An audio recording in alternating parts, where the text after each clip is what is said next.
You're listening to a podcast by Change My Relationship, featuring licensed marriage and family therapist and author Carla Downing. These podcasts are designed to provide you with practical solutions based on biblical truths for all your relationships. Today, Carla will be interviewing a guest who has experienced a relationship problem and successfully worked through it. I'd like to welcome you to the Change My Relationship podcast. I'm glad to be here, and I'm really excited to be interviewing my guest, Matthew Riley. He is the development director of Be Broken. Be Broken Ministries is an awesome ministry. They have a group for men who are struggling with sexual addiction or sexual betrayal.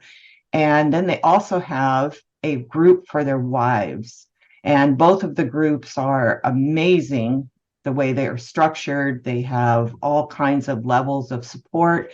Would highly recommend that if you're struggling with, as a wife or as the husband in a sexual betrayal issue, that you would please check out bebroken.org. And I will give you the name and the link again at the end of the podcast, and I will have it in the show notes. Welcome. Yeah, thank you, Carla. It's great to be here. I think this is really our first time chatting, but your name comes up a lot with our wives care director Gigi and even our president Jonathan. We just love you and the work that you're doing, and it informs what we do too, right? So we really are partner ministries with the same heart. I just wanted to add actually to what you said. So we have help for men, help for their wives, but we also have a lot of new resources for families. Like how do we help parents with raising their kids in this climate and in this culture? And basically the idea is, how do we help you intentionally build your relationship with your kids so you are the person they come to when they have questions, that you can anticipate those questions, you can help them with healthy feelings as well as sexuality. So it's been exciting, all the things that are happening, but so glad to be on here and to really mostly today just to share a little bit of my personal story, but especially my wife and how her work with Detaching with Love has been such a powerful impact for me. Yeah, and the way that came up was I was a guest on Jonathan's show on the Pure Sex Radio show. It's a podcast for Be Broken, and I was being interviewed by Jonathan on how wives and actually husbands can use detaching with love to help them in their recovery process. And you listened to it, and you sent me an email long ago. Yeah, that was a while ago now. Yeah. Yeah. And you said, I really found that detaching with love was the key to me being able to get recovery when my wife was able to do that.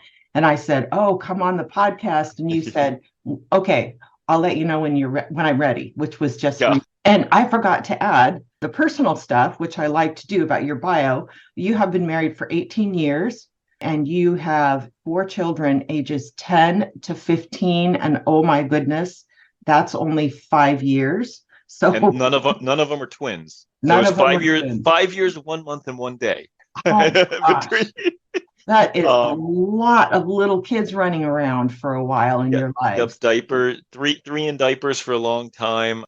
We were actually both in grad school for a few of them, my wife and I. It was just absolute insanity. And wouldn't wish for anything better than the kids I have. So nice. That's awesome. Okay, well, let's go ahead and jump in here. I'm going to let you describe your struggle with sexual addiction. Yeah, thank you. So I grew up in a relatively healthy family. Although, for whatever reason, I struggled with the sense of being loved. And as I've looked in the past, I've saw some kind of things my parents did, and I know they love me. I know they've always meant well, but there were some things that just didn't connect with me. There was never any type of abuse. So I'm not one of those guys who come from this like really bad story. And there's a lot that do. I'm one of those ones where you look at and say, wow, how did this guy, really get connected and caught up in this stuff? But emotions weren't handled well in our house. Mm-hmm. And I was bullied in school a lot. That was kind of like an ongoing everyday thing. When I was young, we grew up in the church. My grandfather was a pastor. Part of that church, when he retired, a lot of things happened, and my family was actually chased out of the church. So I had a lot of baggage, Mm. and pain from just some really bad church experiences. Which is sad. My grandfather was an awesome pastor, was an awesome community, but I was 8 when he retired, so I didn't get the benefit of all that. But I don't remember when I was first exposed to pornography or masturbation. I know with masturbation, it was something that honestly I thought I was wetting the bed. Like I had no clue. I was so confused, but something felt good, right? And there was 2 early times with pornography that I remember, but I don't know which was first or if there was even other firsts. But it was with kids my age, some what we would consider friends, and that was early teens. And you put those things in an environment where I didn't feel like I could ask my parents those questions, couldn't really process any of those feelings, being bullied. I ended up just kind of kept pulling into myself, and that was my safe space. That was my place to where I could maybe meet the needs that I felt weren't getting met. At one point in recovery, I looked back and realized like pornography had become like my best friend, my only friend. And so I actually had to grieve that loss, even though my best friend was trying to kill me constantly. So, I remember kind of feeling my parents should have really been aware of what was going on, but they weren't, or they just didn't talk to me about it.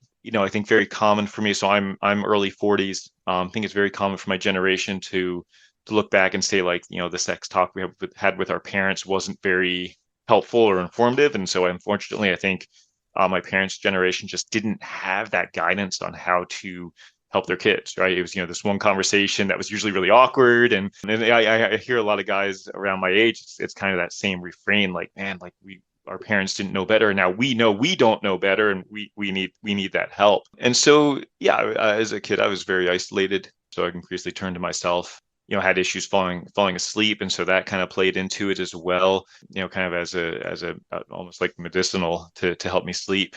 And I would push boundaries with girlfriends, but for the most part with that, I kept it all secret and I kept it all hidden. So then how did that come into your marriage? I mean, did it never stop and then you got married and you continued it, or how did that change when you were married?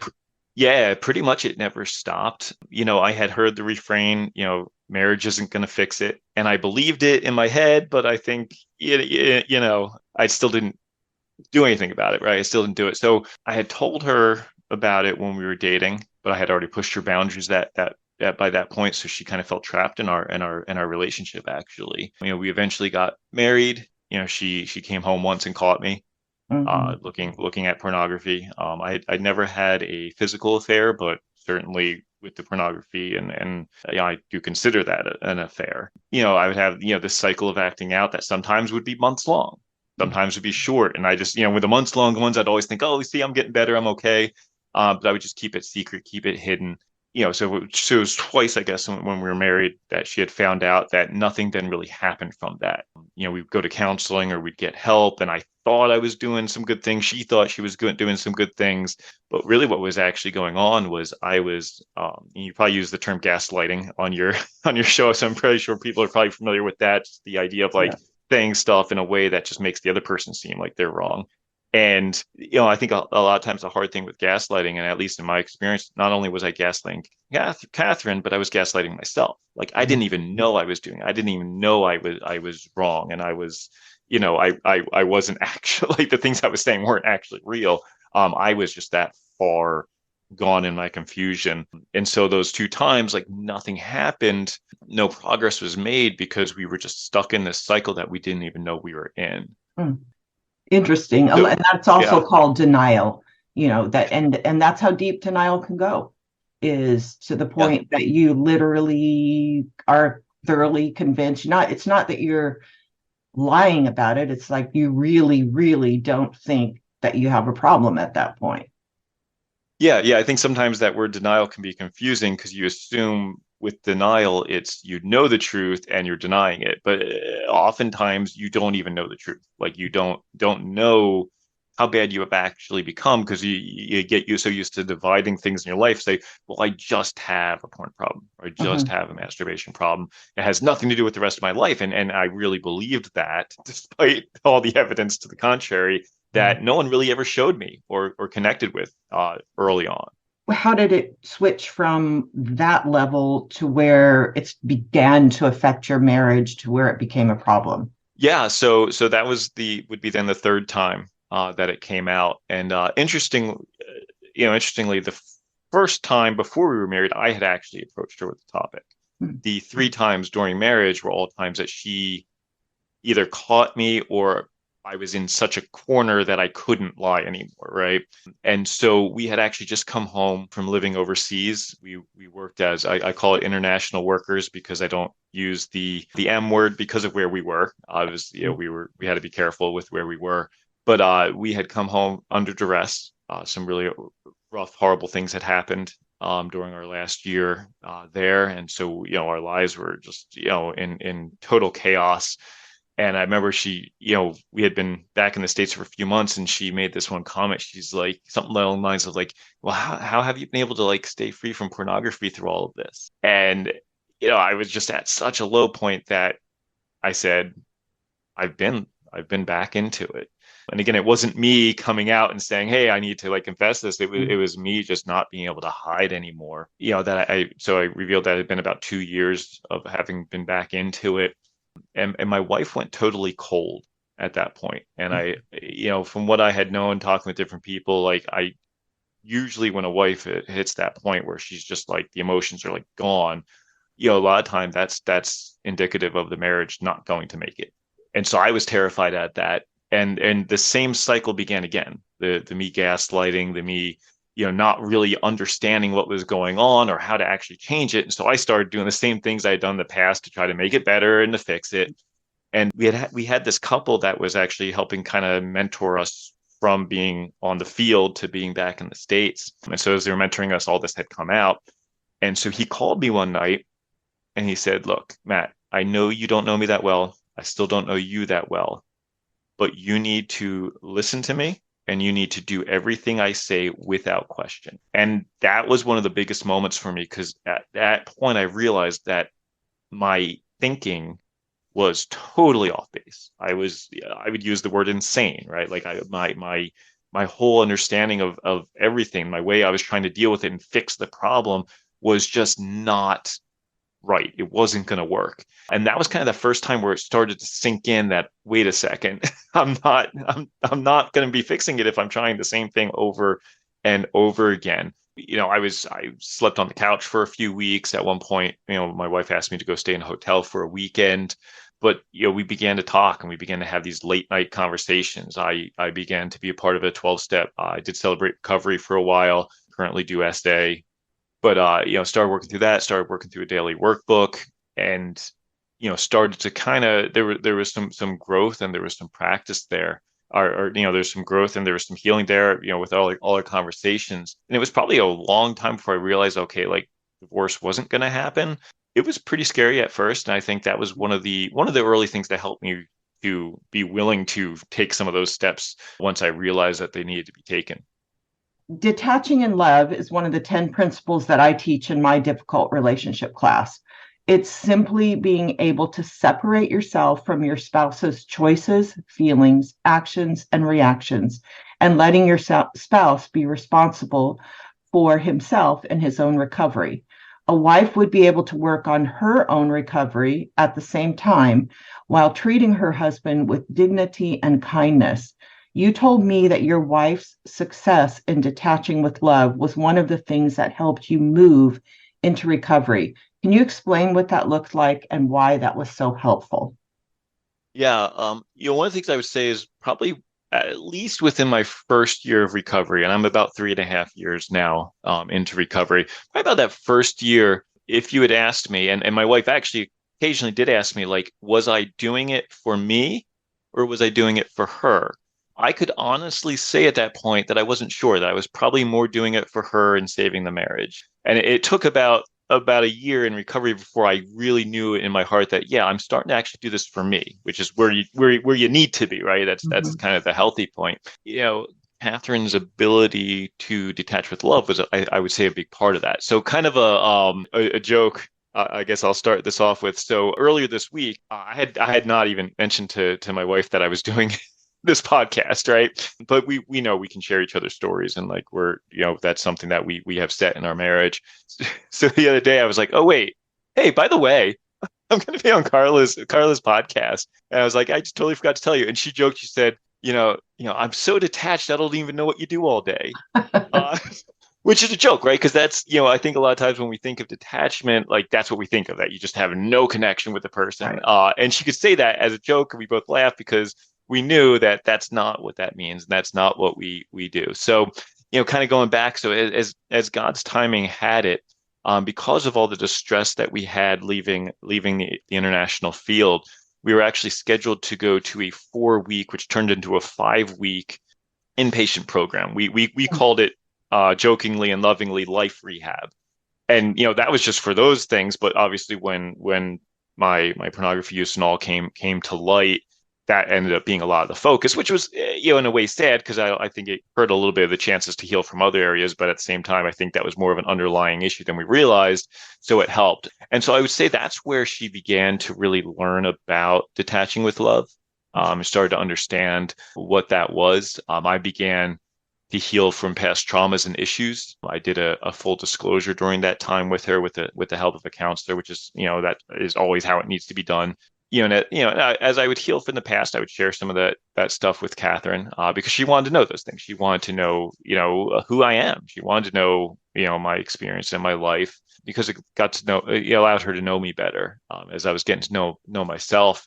But she began to hold a very clear line, that my recovery was my responsibility.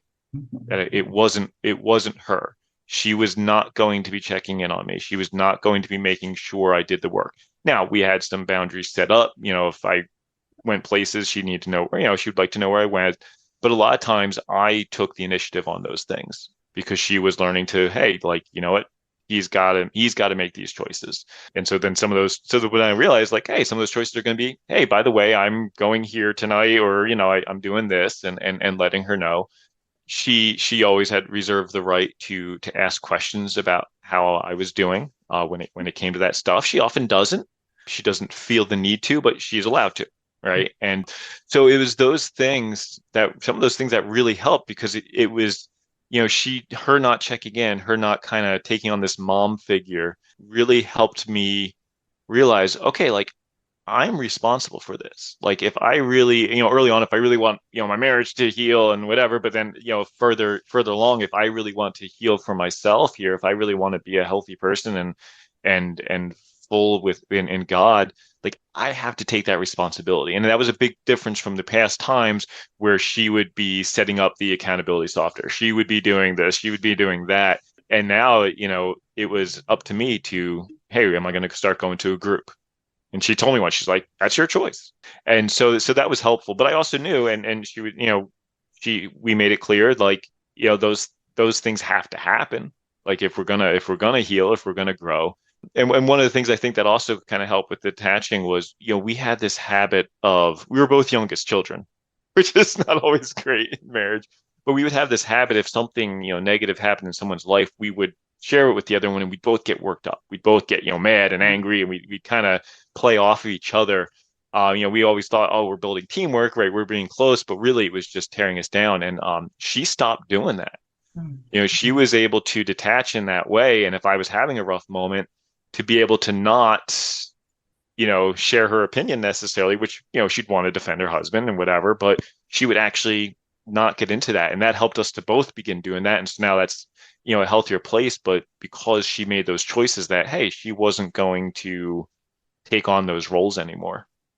Yeah, and those are all really the opposite of what typically happens, which is micromanaging out of fear your husband's recovery, checking up, questioning, kind of hovering over him, worried about that, and that comes out of a wife's deep-seated fear that it's absolutely going to happen again. Because that's after finding out that this is still going on, or for the first time that this is going on, there's just a deep-seated fear that what if it happens again, and I don't know. And so your wife was able to come to terms with that in a way that allowed her to let go and pursue, her own life, living her own life while letting you figure out how to do your own recovery. But it sounds like underneath that there were some boundaries. Sure. Do you remember what those were? Like, were they Yeah. said or were they implied?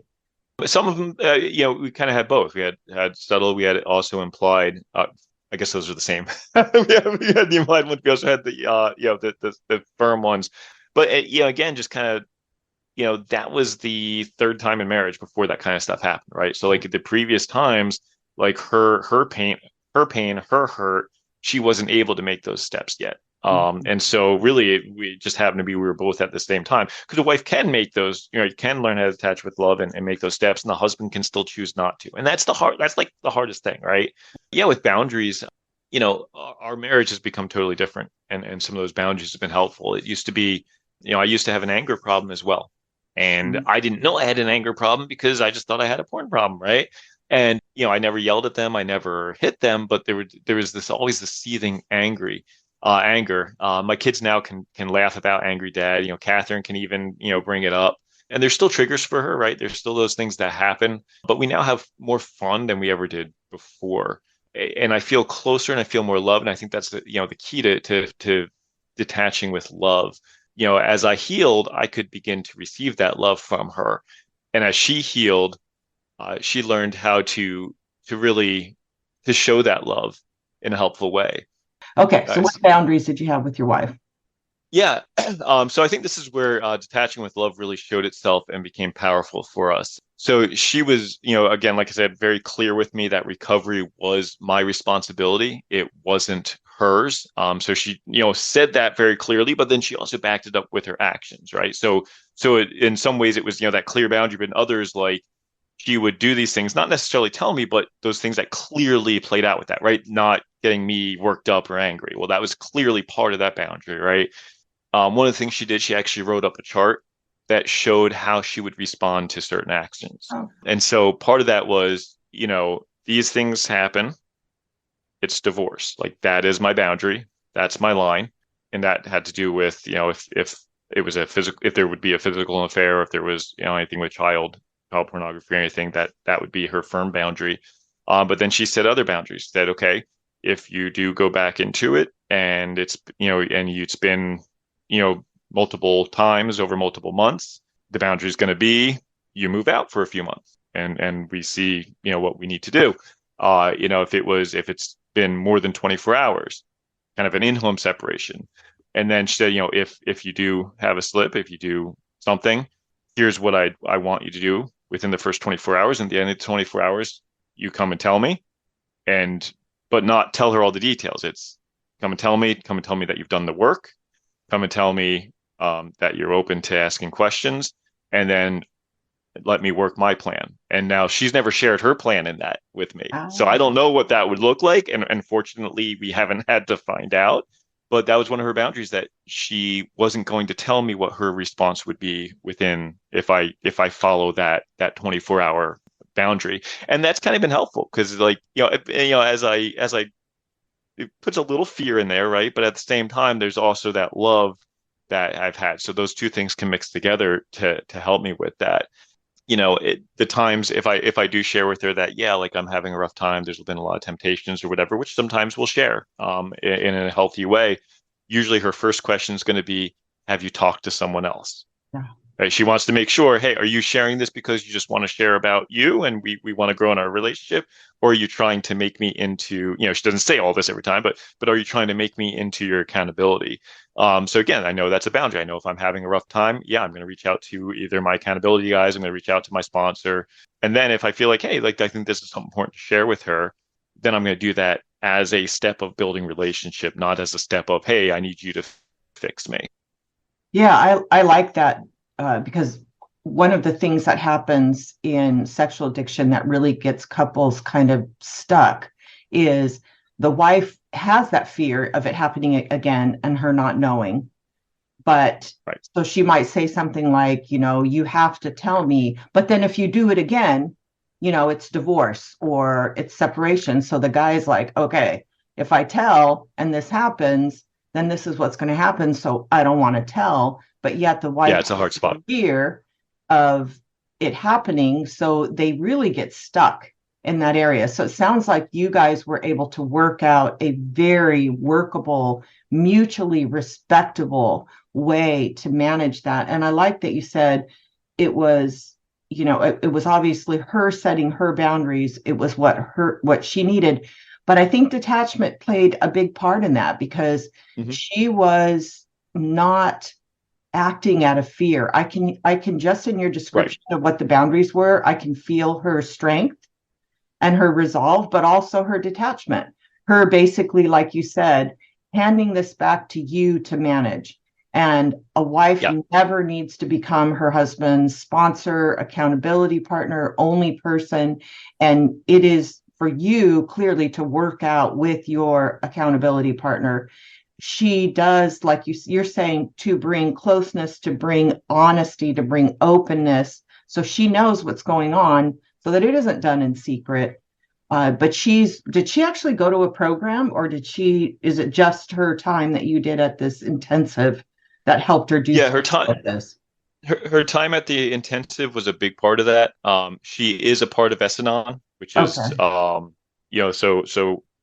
spouses of sex addicts. So she is a part of that on a weekly basis. So that's been a big help. She did go to some counseling. My wife joked she got her counseling degree.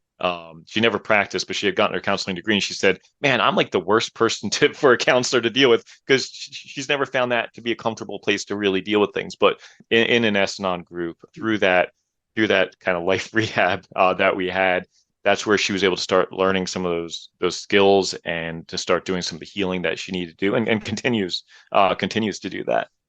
Yeah, so just for people listening that may not know what SA and S-Anon are, those are the secular 12-step groups like Alcoholics Anonymous. Sexaholics Anonymous, and then S-Anon, which I don't know if it's actually short for anything, because it's like Al-Anon for alcoholics. So she found that really to be helpful. And those are use the same 12 steps that alcoholics have. And I have great respect for the 12 steps. I've spent many years in Al-Anon myself, and which is kind of where I learned all of the principles and a lot of the tools that I teach.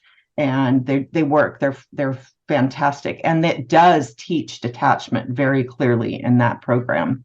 So what would your advice be to a man who's listening and needs to get help for his sexual addiction? Where would he want to start?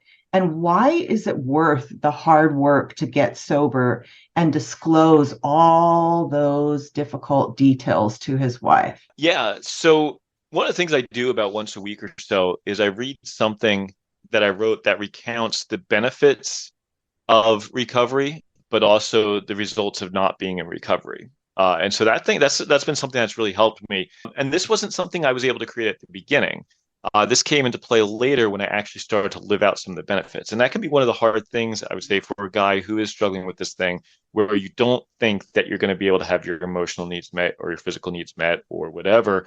And you're like, well, what's the benefit? This is all just going to be hard. And the truth is, the beginning part of recovery is hard. I mean, you are, if you're getting off of drugs, there's that time where your body has to detox. There is a level of that with sexual issues, right? Your body needs to detox. You need to start working through some of the pain points in your life that have done it. So early on, it can be really, it is really hard. I remember sometimes I'd come home from a counseling session, like on a Saturday morning, and I'd come home and I was exhausted, and I'd come home and just sleep for a few hours. And I'm not a guy who sleeps during the day. Like I just don't. And I'd be wiped out. But as time started to progress, and as I kept doing those things and kept healing, I started then to experience that joy.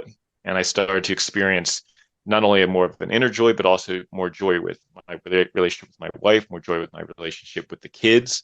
And so, I was able to then start writing out the benefits, like, oh, I can actually relate to people. Oh, I can actually receive love. And it grows, right? So it's just kind of a funny story. Well, I don't know. I think I have a different understanding of funny, but about a month ago, about a month ago, and again, this is about 3.5 years into recovery, where I've done a lot of healing, but there's still healing to go to. So I had asked my wife, I was like, hey, are we doing anything this evening? And she said, no, we don't have any plans. It's like, okay, I'm going to work on the house because I've been doing a lot of renovations on our house. And she said, cool, that's fine. And so I was doing those renovations. And in my mind, I had communicated with her everything, right? So when she, looks at the kids and say, hey, let's watch a movie and just enjoy, I start getting mad. Well, why? Because I was going to be working in the family room. And so she's there with the kids. And I'm sitting there and I'm getting all grumpy. And she's like, why is he getting grumpy? Why is he doing this? He can go work. I told him, I told him, hey, he could. And so, it finally came out like, well, I was going to work in the family room. So she stopped the movie and went upstairs. And that was actually her not doing a good job at detaching with love. She probably would have been best to actually have just kept watching the movie, but that was her choice. I worked in the family room. I went up and got a shower. I'm all mad. I'm thinking, oh, she's gaslighting me and she's doing this. And it all of a sudden hit me. I was like, wait a second. We had a few rough moments today. So she's probably experiencing some tension there. And oh, wait, I never told her I wanted to work in the family room. So after the shower, I went up to her, and before I could say anything, she apologized to me, which now sometimes that's not healthy, right? Sometimes that's the wife, trying to take it on. But for her, that was actually a moment of detaching with love because she's struggled with apologizing to anybody, even when she's in the clear wrong because of past hurts she's had. Mm-hmm. So she, in that moment, was able to say, you know what? By detaching in love, I'm going to apologize to him for my part in this, knowing that I can't control his response. I can't control if he's going to belittle me for that. I can't control if he's going to gloat over me. And so she took that step, and she said that, and I said, well, I need to apologize because here's what I did. I laid out all the stuff that I had realized. And, so we got talking and talking. I realized my initial reaction to her was not, oh, maybe I didn't communicate well. My initial reaction was, oh, she doesn't love me. She's just trying to sabotage me. And from that moment, it's amazing a lot of times when you have these just ugly moments, a light bulb went on. And there was this huge healing. Now, I am more confident ever in the last 4 weeks that my wife loves me because of that moment and realizing, wow, first of all, she was willing to apologize to me, which shows how much she loves me, right? And that we had that moment and I was able to do that. But I was only able to realize and understand that she loves me because I've been doing the work. And yeah, it took 3.5 years before I came, this really light bulb moment. Yeah, had been other smaller times, but now I'm on another one of those highs, right? But it takes that work, but it's the important work to do because you will get there if you're doing it. And that is a tremendous amount of health in your relationship. What you just described was, first of all, I'm hearing from you a great deal of understanding of who your wife is and what her hurts are, and that you also understand those for yourself, and that you're continuing to be introspective and paying attention to your feelings. You're able to embrace them. You're able to feel them. You're not, running away from them in the sexual addiction and using that as a way of coping. You're actually able to be present, and you're looking at yourself and you're being honest, and then you both are sharing and you have humor and you have mutual love. I mean, that sounds like an amazingly healthy relationship, which is what you said to me when you first wrote me that email. You said, I want to be able to explain how my wife's detaching in love has led to this tremendous healing and me being able to get recovery and our marriage being just wonderful and healthy and good. Wow, that is the best outcome that you could possibly have. It's phenomenal. And that's why people sometimes say it's worth going through the tough stuff to get to the point where you actually have a better marriage after it's been disclosed and after it's been worked through than you had before. And you guys clearly do. Yeah, and the hard thing is it's not always going to be the case, right? And we both work with people, and we see that you can we're never going to do everything right? So we take that off the table, but we can be doing the hard work. I know cases where the husband has done the hard work. He's turned around. He's done a lot of healing. He's in recovery, and the marriage doesn't last because the wife just isn't either. There's so much pain there, Yeah. that she can't, or whatever's going on. There's situations where the wife is doing her work and she's healing and she's growing, in that, and the husband just chooses not to. Yeah. And then there's times where neither will, and then there's times where they both do. And that's one of the hard things with marriage is two people, and Yeah. both need to make that choice. And it's hard, but it's worth it if Yeah. you both can do it. And even if you both can't, it's worth it for yourself to do it. If you're a wife whose husband is dealing with this stuff, it is worth it for yourself. If you have kids, it's worth it for your kids Mhm. to do the work you need to do for healing and growth. Pray that your husband will as well. Well, Be broken. We have those resources that can help the guys, as well as the wives. But you can always point them to be broken. Again, you're not responsible for their right. recovery. But if they're looking for help, or they're looking for something, say, hey, like here's a possible one that might help you out.